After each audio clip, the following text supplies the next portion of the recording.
Voice change সিরিজের যে ভিডিওগুলো আমরা ইতিমধ্যে কমপ্লিট করে ফেলেছি, তার মধ্যে কি কি শিখেছি? একটি হচ্ছে অ্যাসার্টিভ সেন্টেন্স এবং তার অ্যাক্টিভ ভয়েস থেকে প্যাসিভ ভয়েস কিভাবে করতে হয়। তারপরে আমরা প্রোনাউন, বিভার্ব, টেন্স এবং ডাবল অবজেক্ট এগুলো সম্বন্ধে কনসেপশনগুলো ক্লিয়ার করার চেষ্টা করেছি। আজকে যে ভিডিওটা আমি নিয়ে এসেছি, এই ভিডিওতে ভয়েস চেঞ্জ রিলেটেডই একটি টপিক আলোচনা করব এবং সেই টপিকটা ভার্বের সঙ্গে সম্পর্কিত। এই ভার্ব রিলেটেড টপিক থেকে অনেক প্রশ্ন যে কোনো কম্পিটিটিভ এক্সামেই এসে থাকে। সেই জন্য আজকে আমরা শিখব ভয়েস চেঞ্জের সেই দিকটা। চলো দেখে নেই।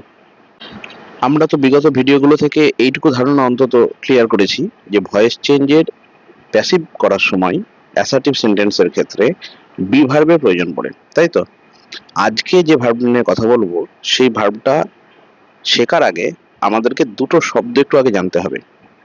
একটি শব্দ আছে ল্যাটিন ভাষা, শব্দটা হচ্ছে মোডাস, MODUS, মোডাস। এই মোডাস শব্দটাই ল্যাটিন ভাষাতে এর অর্থ হচ্ছে মোড। মোড মানে পদ্ধতি বা ম্যানারও বলা যায়, ধরন বা রকম। এখান থেকে অনেকটা ক্লিয়ার হচ্ছে মোডাস শব্দের মানে যদি পদ্ধতি বা ম্যানার হয়, তাহলে এই শব্দ মোডাস থেকে যে শব্দটা তৈরি হবে সেই শব্দটারও কাজ কিন্তু পদ্ধতি বা ম্যানার বলে দেওয়াই হবে। মোডাস থেকে শব্দটা যেটা তৈরি হয়েছে সেটা মডালিস। মডালিস মডালিস থেকে বর্তমানে আমরা যে শব্দটা পাই সেটা মডাল, অর্থাৎ মোডাস ল্যাটিন শব্দ, এখান থেকে আমরা পেয়েছি মডালিস এবং সেখান থেকে আজকের শব্দ হচ্ছে মডাল। মডাল মানে কি? মডাল মানে মোড অথবা পদ্ধতি বা ম্যানার, যেটাই বলি না কেন, মডালের মানে হচ্ছে মোড বা ম্যানার অর্থাৎ পদ্ধতি। তাহলে ব্যাপারটা কি? মোডাল এই শব্দটা সম্বন্ধে আমরা তো এটা বুঝলাম। মোডাল এক ধরনের ভার্ব। কিরকম verb? Auxiliary verb. Auxiliary verb, auxiliary মানে সাহায্যকারী। মডাল অক্সিলিয়ারি ভার্ব খুবই পরিচিত একটা শব্দ। এই শব্দটা বা এই ভার্বটা সম্বন্ধে ডিটেলসে তো আমরা শিখবো যখন ভার্বের চ্যাপ্টারগুলো আলোচনা করব। এখন ভয়েস চেঞ্জের এই সিরিজে আমাদের মডাল ভার্ব সম্বন্ধে অতটা গভীরে না গেলেও চলবে। ভয়েস চেঞ্জের সঙ্গে সম্পর্কিত মডাল ভার্ব থেকে কি কি প্রশ্ন আসে এবং সেগুলো করার পদ্ধতি কি, সেইটা আজকে আমাদের আলোচ্য বিষয়। তাহলে চলো মডাল অক্সিলারি ভার্বের অ্যাক্টিভ থেকে প্যাসিভ ভয়েস করার কি কি পদ্ধতি আছে সেটা একটু জেনে নিই।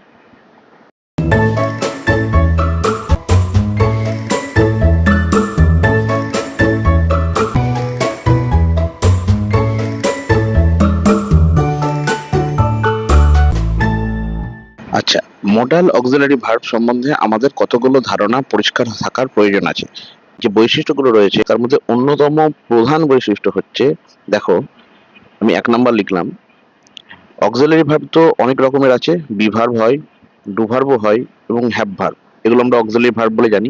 এবং ন্যাচারালি বি ভার্বেরও কিছু ফর্ম আছে, ডু ভার্বের কিছু ফর্ম আছে, হ্যাভ ভার্বের কিছু ফর্ম আছে। এর সাথে মডাল অক্সিলারি ভার্বও কিন্তু এক ধরনের অক্সিলারি ভার্ব। তো আমার আর বক্তব্য হচ্ছে এই যে বি ভার্ব, ডু ভার্ব আর হ্যাভ ভার্ব, এইগুলোর থেকে মডাল অক্সিলারি ভার্ব তার বৈশিষ্ট্যে অনেক আলাদা। কিরকম? ধরো আমরা ইজিলি ডু ভার্বের কিন্তু টেন্স অনুযায়ী ফর্ম চেঞ্জ করি। যেমন ডু ভার্বের পাস্ট টেন্স করলে আমি ডিড করে দিতে পারবো, তাই না? হ্যাভ ভার্বের পাস্ট টেন্স করলে কি করব? হ্যাড করে দিতে পারবো।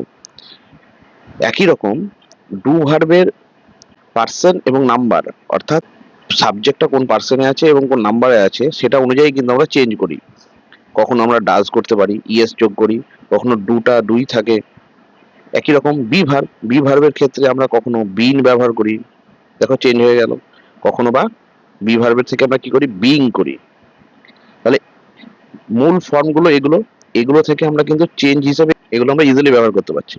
এটাই মডাল অক্সিলারি ভার্বের ক্ষেত্রে হয় না।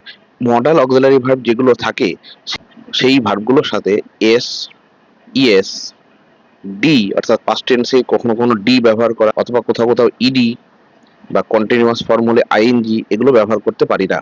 ওগুলো কখনো মডাল অক্সিলারি ভার্ব তার সাথে নেয় না। তাহলে কি করে? মডাল অক্সিলারি ভার্ব যেটাই বেস ফর্ম সেটাই সবসময় ব্যবহৃত হয়। এটুকু মনে থাকবে। আমি একটা উদাহরণ দিচ্ছি, মডাল অক্সিলারি ভার্ব কোনগুলো সেগুলো তো একটু পরে আমরা দেখব। ধরো একটি মডাল অক্সিলারি ভার্ব আছে ক্যান। এবার আমি এটা যেহেতু অক্সিলারি ভার্ব, প্রয়োজন অনুযায়ী অর্থাৎ কখনো যদি পাস্ট করতে হয় তাহলে ক্যানের সাথে আমি কিন্তু ডি অথবা ইডি যোগ করতে পারবো না, অর্থাৎ এটা CAN ইডি ক্যান্ড, এটাকে পাস্ট টেন্স করা যাবে না, এটা ভুল, এটা হয় না। একই রকম ক্যানের সঙ্গে এস অর্থাৎ ক্যানস বা প্রয়োজন অনুযায়ী ইএস এগুলো যোগ করা যাবে না। তার মানে কি দাঁড়ালো, এই যে মডাল অক্সিলারি ভার্ব, এগুলো যতগুলো মডাল অক্সিলারি ভার্ব আমরা পাবো প্রত্যেকটাই কিন্তু তার বেস্ট ফর্মে বসবে। এটা হলো প্রথম বৈশিষ্ট্য। দ্বিতীয় কথা, মডাল অক্সিলারি ভার্ব তার পাশে যে ভার্বটা মেন ভার্ব হিসেবে বসাবে সেই ভার্বটা সবসময় তার ফার্স্ট ফর্ম অর্থাৎ বেস ফর্মে থাকবে। যেমন আমি মডাল অক্সিলারি ভার্ব কোনগুলো সেগুলো পরে আলোচনা করছি, একটা উদাহরণ না দিলে এটা বোঝানো মুশকিল হয়ে যাবে। ধরো মডাল অক্সিলারি ভার্বের মধ্যে ক্যান হচ্ছে একটি ভার্ব, ঠিক আছে? তাহলে আমি যদি বলি হি ক্যান প্লে, বেশ, কি বললাম, মডাল অক্সিলারি ভার্ব তার পাশে মেন ভার্ব যেটা বসাবে, modal auxiliary verb MAV, modal auxiliary verb তার পাশে যে মেন ভার্বটা বসাবে এটা মডাল অক্সিলারি ভার্ব, তার পাশে একটি মেন ভার্ব বসেছে, মেন ভার্বটা সবসময় ফার্স্ট ফর্মে বা বেস ফর্মে বসবে। এই ভার্বটার সাথে কিন্তু ইডি, ডি বা এস, ইএস এগুলো কোনো কিছুই অ্যাড হবে না। সোজা কথা হলো মডাল অক্সিলারি ভার্ব তার পাশে যে মেন ভার্বটা বসাবে সেই মেন ভার্বটা তার বেসিক ফর্মে বসবে। এটা হলো 2 নম্বর কথা। 3 নম্বর কি, মডাল অক্সিলারি ভার্বের কাজ কি? মডাল অক্সিলারি ভার্বের কাজ হলো মেন ভার্বকে মডিফাই করবে। মডিফাই মানে অন্যভাবে বিশেষিত করবে। মডাল অক্সিলারি ভার্ব মেন ভার্বকে বিশেষিত করবে, এই বিষয়টা একটু বোঝার আছে আমাদের। এখানে একটি লাইন লিখেছি, হি প্লেজ ক্রিকেট, অর্থাৎ সে খেলে ক্রিকেট। এই যে প্লে ভার্বটা হি সম্বন্ধে কিন্তু বেশি তথ্য কিছু দিতে পারছে না, সেটা জেনারেল স্টেটমেন্ট বলছে যে সে খেলে ক্রিকেট, এটা হলো মেন ভার্ব, তাই তো? এবার আমি মডাল অক্সিলারি ভার্ব ব্যবহার করে এই লাইনটা আরেকবার লিখবো, হি ক্যান প্লে ক্রিকেট। এই লাইনটার মানে কি দাঁড়ালো? লাইনটার মানে হলো সে খেলতে পারে, সে খেলতে পারে ক্রিকেট। আগের লাইনটার কি অর্থ ছিল? সে খেলে ক্রিকেট। পার্থক্যটা কে করলো? এই যে ভার্বটা বসলো এখানে, মডাল অক্সিলারি ভার্ব বলছে, এই পার্থক্যটা করে দিল এই লাইনটার অর্থের। কি পার্থক্য হলো? এখন এই ক্যান ভার্বটা মডিফাই করতে শুরু করেছে এই যে মেন ভার্ব আছে তাকে। মডিফাই অর্থাৎ বিশেষিত করা, আরো বিশেষভাবে আরো ডিটেলসে এই ভার্বটা সম্বন্ধে তথ্য তুলে ধরছে। কার তথ্য? এই হি সাবজেক্টটার তথ্য। সে খেলতে পারে ক্রিকেট। এবার এগুলো সম্বন্ধে তো আরো ডিটেলসে আমি বলবো যখন ভার্বের চ্যাপ্টার আলোচনা করব। ক্যান ভার্বটার অর্থ কি? ক্যানের দুটো অর্থ আছে, একটা হচ্ছে এবিলিটি প্রকাশ করে, এবিলিটি, এবিলিটি মানে ক্ষমতা, তার ক্রিকেট খেলতে পারার যে ক্ষমতা আছে সেই ক্ষমতাটা এই ক্যান ভার্বটা প্রকাশ করছে, যেটা এই লাইনে মিসিং ছিল। এই লাইনে কিন্তু ক্ষমতার কথা বলা হচ্ছে না, জেনারেল একটা স্টেটমেন্ট দেওয়া হয়েছে যে সে ক্রিকেট খেলে। এখানে ক্যান ভার্বটা ব্যবহার করে প্লে ভার্বকে আরো বিশেষভাবে বলে দিচ্ছে আমাদের কাছে সে ক্রিকেট খেলতে পারে, তার জন্য ক্যান হলো মডাল অক্সিলারি ভার্ব। এবং আরো একটা বিষয় লক্ষ্য কর, হি প্লেজ ক্রিকেট যখন আমি বলেছিলাম তখন এই লাইনটা ছিল প্রেজেন্ট টেন্সে, কারণ এস যুক্ত হয়েছে, এবং এটা যেহেতু হি থার্ড পারসন সিঙ্গুলার, ভার্বের সঙ্গে এস বা ইএস যোগ হয় আমরা জানি। এই দ্বিতীয় সেন্টেন্সের ক্ষেত্রে হি সে একই থার্ড পারসন সিঙ্গুলার আছে, কিন্তু যেহেতু তার পাশে আমি একটি মডাল অক্সিলারি ভার্ব বসাইছি যেটা কিনা ক্যান, ক্যান যখনই বসেছে তখন এই যে আমি এতক্ষণ বললাম 2 নম্বর রুলস, মডাল অক্সিলারি ভার্ব তার পাশে সবসময় মেন ভার্বের বেস ফর্মকে বসায়। প্লে হচ্ছে বেস ফর্ম। আগের লাইনে থার্ড পারসন সিঙ্গুলার নাম্বার হওয়াতে প্লেজ এর সঙ্গে এস যোগ হয়েছিল, এই লাইনে he third person singular number হওয়া সত্ত্বেও যেহেতু ক্যান বসেছে সেই জন্য প্লে এর সাথে কিচ্ছু যোগ হয়নি, প্লেন বেস ফর্মে প্লে শব্দটা বা ভার্বটা বসেছে। এটা হলো মডাল অক্সিলারি ভার্বের কাজ। মডাল অক্সিলারি ভার্ব মেন ভার্বকে আরো ডিফাইন করে, আরো ডিটেলস আমাদের কাছে তুলে ধরে। আচ্ছা, এরপরে আমি স্ট্রাকচারে যাব। এতক্ষণ আমরা আশা করি ক্লিয়ার করতে পেরেছি মডাল অক্সিলারি ভার্বের গঠন কিরকম হয়, তার ব্যবহার কি, এবং সে অন্যান্য বিভার্বগুলো থেকে কিভাবে বা অক্সিলারি ভার্বগুলো থেকে কিসের মাধ্যমে আলাদা হয়। এবার মডাল অক্সিলারি ভার্ব কোনগুলো সেগুলো আমরা একটু দেখবো। ভালো করে খেয়াল করো, এখানে মডাল অক্সিলারি ভার্ব আমি কিছু লিখে দিয়েছি। ক্যান তার পাস্ট হচ্ছে কুড, শ্যাল তার পাস্ট টেন্সে শুড, উইল তার পাস্টে হয় উড, এবং মে তার পাস্ট টেন্স মাইট। তাহলে এইগুলো হলো মডাল অক্সিলারি ভার্ব। এর পাশে কিছু লেখা আছে, ought to, need, use to, dare. কি কি? Can, could, shall, should, will, would, may, might. Ought to এই পুরোটা মিলে একটা প্রিপোজিশন সমেত অট শব্দটা বসে। নিড, ইউজ টু, ডেয়ার, এতগুলো মডাল অক্সিলারি ভার্ব। কিন্তু এখানে বেসিক কিছু পার্থক্য আছে। দেখো আমি এখানে একটা দাগ দিয়ে রেখেছি, এর মধ্যে আবার এই দাগের পরের যেগুলো বসে আছে এগুলোকে বলা হয় সেমি মডাল। পুরোপুরি মডাল এদেরকে বলা যায় না, ব্যবহারের দিক থেকে এদেরকে বলা হয় সেমি মডাল। এবার এগুলোর পার্থক্য কি, ডিফারেন্সিয়েশন কিভাবে আমরা কি করব সেগুলো তো ভার্বের চ্যাপ্টারে আলোচনা করব। এখন বেসিক শুধুমাত্র ভয়েস চেঞ্জের জন্য যেটুকু দরকার সেইটুকু আমরা শিখবো। বেশ, স্ট্রাকচার নিয়ে আলোচনা করি। স্ট্রাকচারে কি বলা আছে দেখো, অ্যাক্টিভ ভয়েসের স্ট্রাকচার, অর্থাৎ কোনো ভয়েস চেঞ্জ যদি তোমাকে দেওয়া থাকে এবং সেখানে মডাল অক্সিলারি ভার্ব ব্যবহার করা থাকে, তাহলে তার স্ট্রাকচারটা হবে প্রথমে সাবজেক্ট বসে থাকবে, তারপরে মডাল অক্সিলারি ভার্ব বসে থাকবে, অর্থাৎ এই যে আমি এতক্ষণ ধরে যেগুলো বললাম তার মধ্যে কোনো একটা ফর্ম থাকবে, তারপরে মেন ভার্বের ফার্স্ট ফর্ম, অর্থাৎ বেসিক যে ফর্মটা ফার্স্ট ফর্ম সেটা বসে থাকবে। ঠিক আছে, ভার্বের ফার্স্ট ফর্ম বসলো এবং তারপরে অবজেক্ট বসবে। অবজেক্টের পরে আদার ওয়ার্ড বলেও থাকতে পারে, আমি লিখিনি এখানে লিখে দিলাম আদার ওয়ার্ড বা অ্যানাদার ওয়ার্ড যেটাই বলো সেটা থাকতে পারে। তাহলে প্রথমে সাবজেক্ট বসবে, তারপরে মডাল অক্সিলারি ভার্ব বসবে, তারপরে ভার্বের ফার্স্ট ফর্ম থাকবে, অবজেক্ট থাকবে, আদার ওয়ার্ড থাকতেও পারে নাও পারে।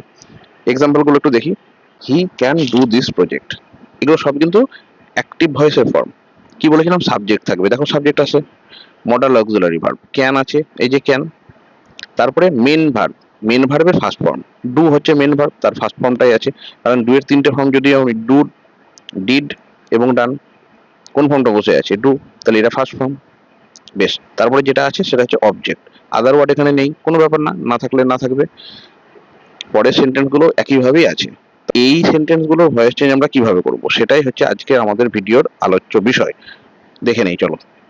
এইবার দেখো অ্যাক্টিভ থেকে প্যাসিভের ফর্ম কি হয়।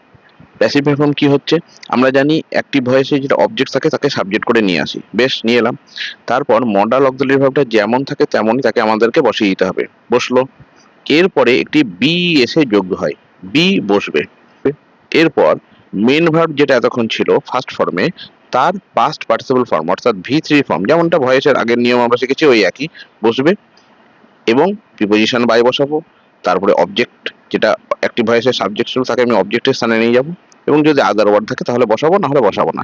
এই হলো স্ট্রাকচার, খুব সোজা। এক্সাম্পল করি তাহলে দেখো ক্লিয়ার হবে।